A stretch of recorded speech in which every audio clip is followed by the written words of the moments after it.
weak. The Shen is something that actually has kind of sneaky scaling, but does have to play weak side for the early portions of the game. So let's look for C9's early game and how much Blabber can influence the mid and bottom half of the map, because it does seem like Licorice is being on the defensive with this Shen pick. I'm going to be watching very closely Bjergsen's ultimate timings and placement and the decision-making around them. That's the entire reason you draft this champion. Bjergsen has, as I've already said in the past, showcased an ability to have a really good understanding of when somebody's in danger and when they're not, and how to get those ults off successfully. And him being able to save somebody from a Sleepy Trouble Bubble or a Leona CC chain is the difference between winning and losing these fights against a team that has honestly just been on another level of coordination compared to all their opponents in this. Yeah, Bjergsen has played the Zilean once this split. It was in a loss earlier on in the season towards TSM. All time in his career, according to Games of Legends, he's played it 25 times at a 76% win rate. It's actually one of his highest win rate champions of all time. So usually pulls it out on the right situations. It'll be fun to see how he uses it this game, as you mentioned. But you've gotta go into every Cloud9 game if you're the team that's not Cloud9, just with some sort of a really hard forged plan. Yeah. Because it's very obvious, just going in and winging it and hoping for the best won't work. Cloud9 always seem like they have everything planned out. We've seen this team make coordinated, aggressive moves, not just winning because they're better than their opponents, but because they're thinking 2 or 3 steps ahead. Yeah. Dueling chants coming out of the audience right now. I love it.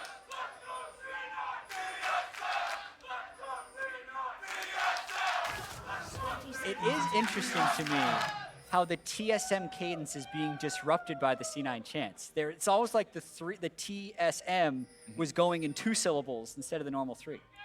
That's the power of Cloud9. TSM is bending to Cloud9's will. Cloud9 is so strong in this split so far. They have even managed to warp the one chant that permeates all international competition, as Licorice finds himself eating a little bit of damage here on the top side. TSM going for something cheeky, but they'll only get a little bit of damage. Licorice not going to quickly use any of those summoner spells for no reason. And honestly, no big deal. Yeah, interesting how C9, Vulcan, and Sven actually invaded red side, but didn't even opt to drop that early game ward on the Jarvan. That's usually what will happen when a team invades top side, but maybe they're just confident enough that he's going to start there anyway and they want to save their ward for later. You can actually see C9 ended up warding right here, which would generally be the path that Jarvan has to walk through if he ends up doing a level 2 gap. Just making sure they're careful about Dardoch having that level 2 opportunity to get into a lane. Jarvan, a champion that's very adept at just needing those 2 levels to make something happen early on. Even if it's just getting himself a flash. Broken Blade with a cheeky face breaker there to grab a little bit of damage onto Licorice's Shen. As you said, Licorice will be playing off the back foot for most of this lane. Yeah. Most likely, that's pretty much the story of any melee matchup into set. He just tends to dominate them pretty heavily. As bottom side, Sven and Vulcan with the misfortune, the Leona counter pick into the Xayah and Rakan. Nice stun comes down there. Biofrost eats quite a lot of damage, and that's half his HP taken off. Quality fingers there by Vulcan, sidestepping the W, then walking up in order to get the Q. Whiskey already getting that mid shove early on Bjergsen. And let's focus in on this Zilean versus Zoe matchup a little bit, because I'm really fascinated by how it's going to play out. Not many people play Zilean, so this is the curveball that TSM is trying to throw in this draft. Everything else is fairly standard in terms of what is meta. I want to see, once Zoe hits 6, if Bjergsen can actually plant bombs at the ultimate site of Zoe. Right? You know how he dashes forward and then will guarantee bounce back? How well is Bjergsen going to be able to manipulate that one as Blabber does a little bit of counter jungling? Blabber gets himself in there. He steals away the large chicken. Dardoch finds a quick trade onto him, but Blabber is now reinitiated. 3 little chickens left alive, grabbing a bit of damage. Dardoch gets away, but Flash expended at 100 HP is all he's got left in the tank. Vulcan makes a rotation up through the enemy jungle just to make sure TSM can't collapse onto Blabber here. And I'll call that one a win for C9, getting the flash out of the TSM jungle. And Broken Blade had actually roamed all the way down from the top lane in case that fight did sprawl for longer. That may have been one of the reasons Cloud9 decided to move back. It doesn't cost Broken Blade much because he does have such control over that top side. Licorice just continues to farm up underneath the turret. He has that wave building up now because the wave collided into the turret. It has now been stacking up. It'll push back towards Broken Blade. He was aware of that. Niski now moving up towards this top side river. Sees that the Scuttle Crab has been taken by their opponents. Bjergsen taking this opportunity to go ahead, go back to base. He does have the teleport to return to lane. Also running the Summoner Spellbook here on the Zillion, so we'll have to keep an eye on how he switches those out as the team fights happen. Yeah, you can see, at least in the spring split, Zyra Khan has been the go-to for TSM. 66% of their 6 wins with this combo. Oh, Vulcan goes in right as Dardoch makes an appearance here in the bottom lane, and that means Vulcan has to instantly flash away to make sure he doesn't get jumped on. Nice movement there from TSM's jungler to punish what he read as the right situation of Cloud9 aggression. Yeah, really good appearance there by Dardoch, not even having to do anything to get the flash of the support. The question will be whether or not they can eventually punish that, because that lane is going ever so slightly small advantage for C9, but definitely nothing too noteworthy in this early game in terms of breaking the game open. Also have to take note of when Licorice hits level 6 on this Shen. Level 5 just now, but remember that once that becomes available, TSM and their proactive ability to do whatever they want in the game will be severely limited by the fact that you always have to consider the stand united. Now, there are tools in Broken Blade's kit, both the Facebreaker and the Showstopper can prevent that ultimate from properly being channeled if Licorice tries to use it in a spot where he is vulnerable. But that'll be up to Broken Blade to keep an eye on those. You can see the mid lane priority being controlled by Niski here yet again, and this is a guy who's not afraid to leave his own lane and go get his team ahead if need be. Right now, he will walk through the bottom side of the TSM jungle, lay down some vision as he goes, but considering Kabe and Biofrost are all the way underneath the turret, there's not much of a play to be made here.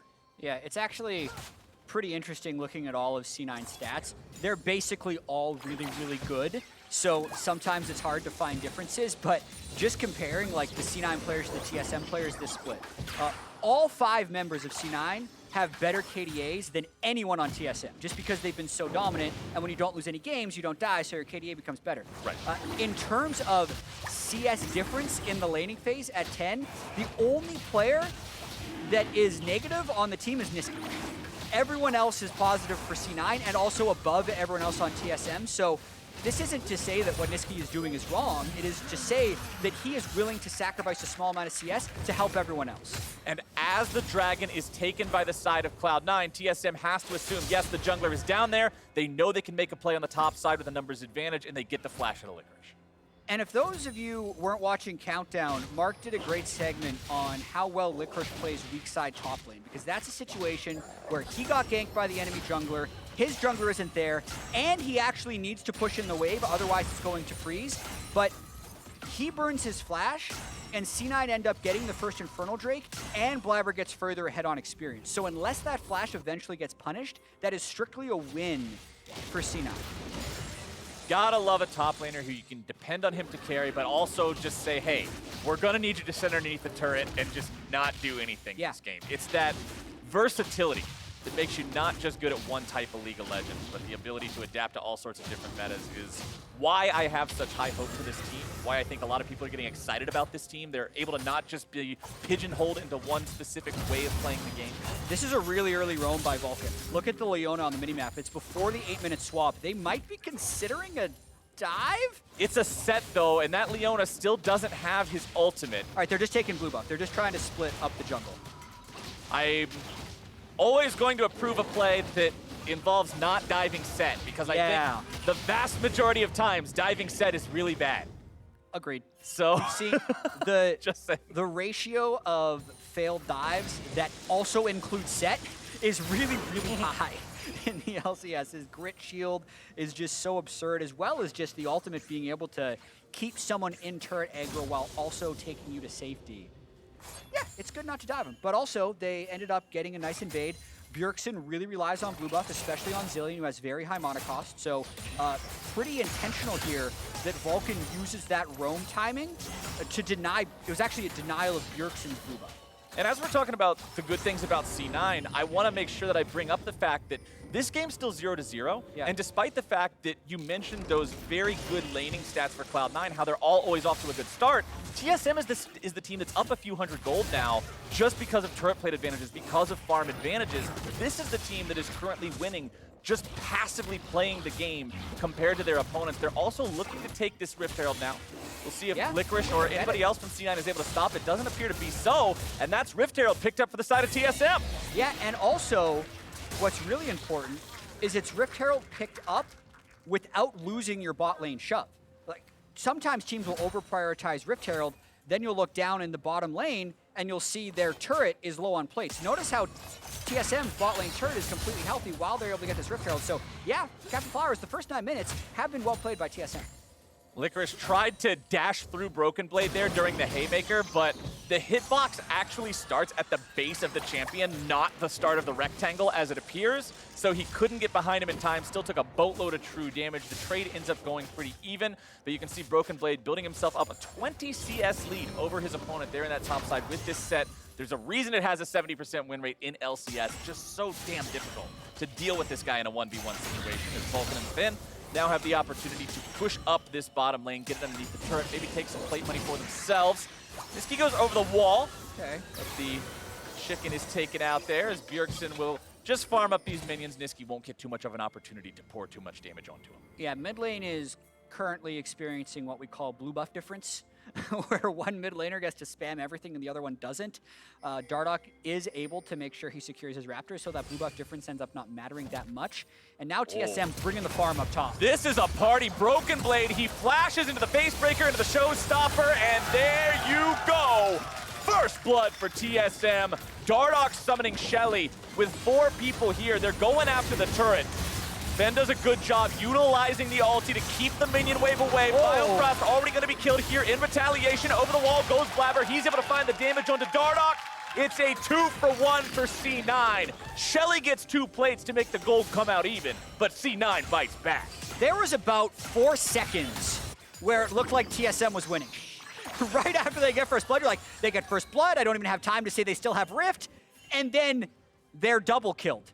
Just like that. Now C9 can rotate down with these death timers and secure Drake too. This play right here is really good. They do the swap. They already have Rift. The idea is kill Licorice, drop Rift, get the plates, rotate down for Dragon. So from here, awesome. They probably don't need to use the Recon ultimate, but that's fine.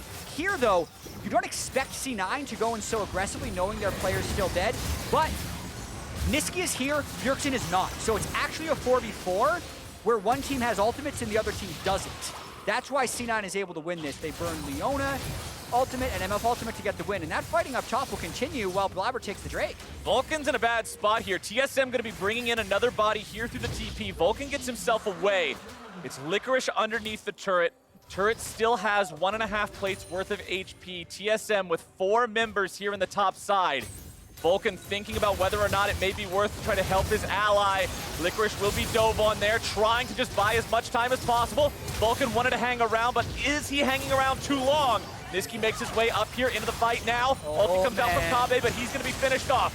Finn now able to put down a lot of damage onto these guys. Free firing Vulcan here on the front line, now going to be blocking up everybody from making their way into the fight. Into the stasis he goes. Still there in vulnerable range, as there comes your showstopper, but the show is stopped for set. Dardoch's underneath the turret, Biofrost very low. Bullet time, baby! It's not gonna find the kills, but it makes TSM head to the hills. Niski goes forward, another bomb strapped to him. Can he find the damage? The Drowsy is down. The Battle Star is weaved through TSM. And the C9 are 5-3. The Shed ultimate at the end, Captain Flowers, to keep Niski alive, going through. I can only say so many words per minute, man. That was an incredible fight, and this is the thing that sometimes sets C9 apart. Blabber wasn't there. That was an undermanned fight. They just outplay you. Now, this is usually where you should probably just tell your top laner, sorry, bud, you're dead. Yeah. Vulcan tries. He actually misses his ultimate there, and Licorice does go down. It does buy a lot of time, and Niski teleports in. What's interesting here is they get good focus down onto Kabe, and Bjergsen's TP doesn't make it in until he can ult Dardoch. Ideally, you're ulting a higher damage target rather than your Jarvan, but this dive, it just keeps coming. Like, way over aggression by Broken Blade right there, because he thought he could trade 1 for 2. He thought they killed Sven and Vulcan there. They do not. This is where the fight gets really interesting. Watch Bjergsen's bombs and the way Niski interacts with them. He predicts the flash. So that stalls it. Here you think surely Niski stomps. He uses the borrowed flash. He weaves this. Bjergsen needed to block this, but he was thinking about the kill, right? He did land the bomb on the R side of Niski, but didn't account for the Shen ultimate, so they're unable to trade the kills back. What an absurdly entertaining fight. C9 comes out on top, but TSM now starting up another fight, and they found their initiation. They found the kill into Vulcan. They're going to make it 2 onto Blabber. Bullet time over the wall, not going to find a revenge kill, but Niski's able to grab one over the wall now instead. Dardoch under pressure in his own Cataclysm. Niski looking for the damage. Instead, Niski's going to be killed. Tries to fire off the Sleepy Trouble bubble, but he is gone. A double kill for Bjergsen, and TSM take that fight. TSM will not go quietly into the sea, Captain Flowers. They're willing to fight for their spring split. Kills are 6-6. TSM is 6-6. They're trying to break this open in a positive way. This TSM looks They're going. much better than the team we saw lose to CLG. That must have been a wake-up call for them, as now it's a 3v1 play coming out again. Vulcan will move up. He will try to protect his top laner, and he will fail. Sven manages to join the fight. He puts some auto attacks into Broken Blade. 2 more will do it. There you go. Double taps him with that as Dardoch runs away through the brush. Bjergsen still maintaining his position up here on the top side. Biofrost has the opportunity to jump on Sven, but does not want to take it. They know Blabber is nearby. Not exactly what they want to be jumping into here. C9 even with TSM slightly behind. It's TSM with a gold lead at 15 minutes. Has any team had a gold lead over Cloud9 at 15 minutes so far this split? That's a great question for the stats team. I actually don't know, because we were looking at some stats earlier, Captain Flowers, and C9 has almost a historically good first 15 minutes of the game, but everything we keep saying when we're talking about this C9 is, I want to see them in close games. I want to see them when they are behind. So I am thrilled that we have a close competitive game now, 15 minutes in. Pay attention to where the gold is. We have 4 kills on Sven's Misfortune and 2 kills on Bjergsen's Zillion, but almost 7,000 gold Sven, and they are just punishing Licorice. He is flashless. They are going where the Shen ult can't help them, but C9 is answering on the other side of the map with the Rift Herald. This is going to be potentially a multi-turret trade even. Let's see if C9 continue to push for 2. TSM will withdraw 2 of their members from this bottom side. They know Kabe's enough to push this down on his own. If Licorice tries to make a move onto him, they can leave one of those guys behind to help out. Shelly will fall there in the top side. Tier 2 turret down to 25%, but critically does not fall. Usually teams that give up the first 2 Drakes, which is something TSM has done a lot this split in trying to keep gold close or get an advantage, you want to fight over the 3rd. So right now, Ocean Drake up. Bjergsen has a good amount of power right here. Let's see them fight. Niski goes for some early damage before the fight begins. Vulcan's going to be the man on the front line here yet again. That's normally where he wants to be. Bullet time coming out, but into the back line goes Broken Blade with the showstopper. So much CC, so much damage. TSM will crush Cloud9 into the dirt. A triple kill for Kabe. And he's going to have the Zillion to keep him alive in the late game. That's the fight they needed to break this game open. This game's so fast, Captain Flowers, I didn't quite see the setup for that, but it did look like they were able to find multiple C9 carries within that Jarvan and Rakan engage. Let's take another look. So there's no vision set up for C9. They're trying to walk in to get vision, and that's when Dardoch goes in. So once he's in, Vulcan says, all right, I need to frontline and tank, but he misses the engage on Akabe and ends up really not doing anything because he hits the cleanse Zaya, and then the combo. Dardoch set Rakan Zillion bombs. It's just a stun lock on 4 people of C9. C9 needs to spread, but they didn't know where TSM was coming from and have what ends up being a sloppy move towards Drake that propels TSM into the lead. We've been talking a lot about soup this split, my friend, and Jarvan just poured himself a big old bowl, and they threw some damage in there. They seasoned it with some AoE. They popped some ultis. Man, that was delicious if you're a TSM fan, but if you're Cloud9, that's some indigestion just waiting to happen. This team is now in a spot that we have not seen them in. Not only are they in a close game in the 15 to 20 minute mark, they are in a game that they are dangerously close to starting to slip away from in the 15 to 20 minute mark, as their opponents have showcased the ability to do what very few have been able to do. None have been able to do so far in out-team fighting them. Exactly, that's what we just saw right there. They're going for Bjerg. Bjergsen will eat the Sleepy Trouble bubble. The CC comes down, the stun goes through, but the ulti is there in time. You talking about fast fingers? Bjergsen, he knows exactly where the R key is, my friend, and he is not going to allow them to get the better of him. How quickly can you self-target R? You're just praying there's a stun lock window that doesn't get you on, and he's able to do that. Gosh, I don't even know where the missed stun was in that burst combo for Bjergsen to live. And yeah, Captain Flowers. Zero ping's a hell of a drug. 2,500 goal lead here for TSM. Licorice's Shen has not looked effective. TSM has relentlessly attacked it. But I think the more important thing in all of this, if you're looking towards TSM, is that they have relentlessly attacked it while Bjergsen hasn't fallen behind him. Because I think something that's happened in too many of TSM's losses is they will send 4 people to a turret, they will not dive, they will go back, and they will be down 500 gold more. What's happening this game is when they go, they go. And they're not having that level of hesitation that we've seen in so many of their defeats this split. And the fact that you have an 80 carry with a free aggro drop in Xayah, the fact that you have a mid laner with a targetable Guardian Angel to any ally in Zilean, this team is so hard to actually catch out of place and punish, as we saw with the attempted dive onto Bjergsen in the mid lane. It bodes that much better for this team to prevent Cloud9 from being able to catch them off guard as the game moves forward. Kabe just now completing that second major crit item, having the Infinity Edge and the Essence Reaver together means this guy will be doing so much damage in these team fights. And there's the nice stun by Bjergsen. You can see he wins that trade every time Nisqy goes for something aggressive by double bobbing the site that Nisqy presses R from. But as we're saying that, Sven walked into a ward, and the side lanes are getting pressured so much by TSM in this game. Flowers, like, look at the position of that bot lane wave. Let me actually make the minimap bigger. Look at the position of that bot lane wave pushed up here. Look at where Sven has to catch this wave. That allows the rest of TSM to move in here and get vision control. And it's just making it riskier and riskier for C9 to defend this only once fell mid lane tier 1 turret.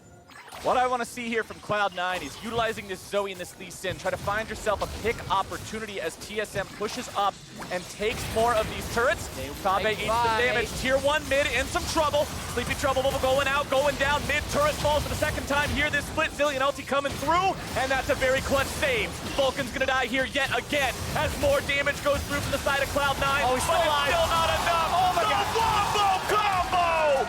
Licorice is the only man standing. Good God, these TSM team fights are a thing to see. This is looking more and more like C9's first loss of the decade, as well as the spring split, Captain Flowers. They just keep going. Every time C9 has tried that this split, it has worked. They have out-team fought every single opponent. It does not look like that is working today, as TSM win another team fight and take the Baron against C9. Let's take another look at how it went down here near this tier 1. So they want to defend this tier 1, and they think the Dardoch is extended. Now they blow a lot of burst into him, but the Zilean ult is there to save. So actually that's about 2,500 damage that is negated by the Zilean ult. The bullet time is not able to sync with CC for C9, and now it's TSM's chance to turn. The fact that Biofrost held his quickness that long into the fight is the biggest thing that turned it. All of TSM CC was then layered for the re-engage that C9 attempted, and to me, that's what turned the fight. 6,000 gold ahead of their opponents now. TSM will tie up that Drake count. It's exactly what you mentioned earlier. Give up the first 2, who cares? We'll get them later as long as you don't give them number 3, as long as you don't give them that soul point. and then take over the game with the advantages you accrued in the meantime. TSM, they have 3 turrets to their name so far, all 3 tier 2s still standing on the side of Cloud9. You would have to think those are the targets here with this Baron power play. We'll see what TSM can make of it. And we might not have much time with how aggressive TSM has been left in this game, because I think they're going to try and dive this turret right away just to set some stakes. There's some organizational pride on the line here, Captain Flowers. TSM has the best start in LCS history at 14-0. They don't want C9 to be able to have the 18-0 split. TSM is now the first team to take Baron against C9 all split, and they're looking to be the first ones to defeat them. A team that has fallen from grace since their years of domination, fighting for one of those titles they established a while back, one of those streaks that they were able to have running for so very long. We'll see if they can stop that Cloud9 war machine. It's looking good. Broken Blade, making sure those minions stay enchanted there in the mid lane. They take down that tier 2. The gold lead gets to almost 7,000 here now. Baron still with 60 seconds left to go. Don't want to say must win for TSM, but this week, when you looked at it on the calendar, was a huge test. They play C9 today, and they play FlyQuest as well, the top 2 teams in the LCS. They need to win these games, and they need to make this Baron count. Well, here it goes. Vulcan and the rest of Cloud9 are deciding they're going to fight here at the tier 3 turret. Niski's in trouble, and with your mid laner already down, it's never a good sign. Dardoch has fallen on the side of TSM. It is a 4v4. Cloud9 contemplating, do they want to continue fighting here or just let the inhibitor go? Looks like letting that inhibitor fall is the choice, and it's an even trade. So 1 for 1, but the inhibitor goes over to TSM. They'll take it. That's now a 14-stack Medjai's on Bjergsen and a 3-item Kabe. So they're confident they're going to be powered up for the next fight. I think the biggest things to look for in the upcoming fights is just Bjergsen's health bar. He's 509. He's the guy that can save others the same way that TSM has been attacking Licorice to prevent Stand United. C9 need to attack Bjergsen to prevent the Chrono Break. There's no cleanse, there's no QSS, there's no Mikhails. If somehow Vulcan or Licorice's Shen or Blabber's Lee can get an engage onto Bjergsen, I think that's the only way C9 comes back here. But it must be flawless. Even a fraction of a second that you give him to cast his R. Spells have a 0.25 second cast time in League of Legends. And if you're given that quarter of a second, the plan fails, Bjergsen gets his revive, and we've seen what happens time and time again this game. Yeah. Cloud9 is running out of chances here. 7,000 gold down. They still have 2 inhibitor turrets remaining they could attempt to defend. A tier 2 as well, but the fight is going to be started now by Dardoch and the rest of TSM. Solar Flare's not going to find much. Sven's on the front line. That's not the guy you can afford to lose here early on in the fight. The bullet time goes through, but Sven's going to be killed here and now. Over the wall goes Dardoch. He's sleepy, he's in trouble, but he's resurrected. Bjergsen is right there, ready to go. Niski's got the bomb on his head. Safeguard's not enough. C9 carries down. Bjergsen now dominating. Without the Baron, they look to end this game. It's 5v3 on the Nexus turret. It's Cloud9 having to defend their Nexus. They cannot do it. Nexus turret number 1 falls. Nexus turret number 2 under pressure. Blabber goes in, but he cannot defend. If it bleeds, you can kill it. And Cloud9 are defeated by TSM. Right when TSM needed it most, they pull out the victory against the previously undefeated and what looked to be unbeatable Cloud9. And there have been a ton of questions, valid questions, about TSM this split, Captain Flowers. They have looked bad at times. Yeah. They have looked awful. Just last week, they lost to CLG. They lost to the last place team last week, as you said.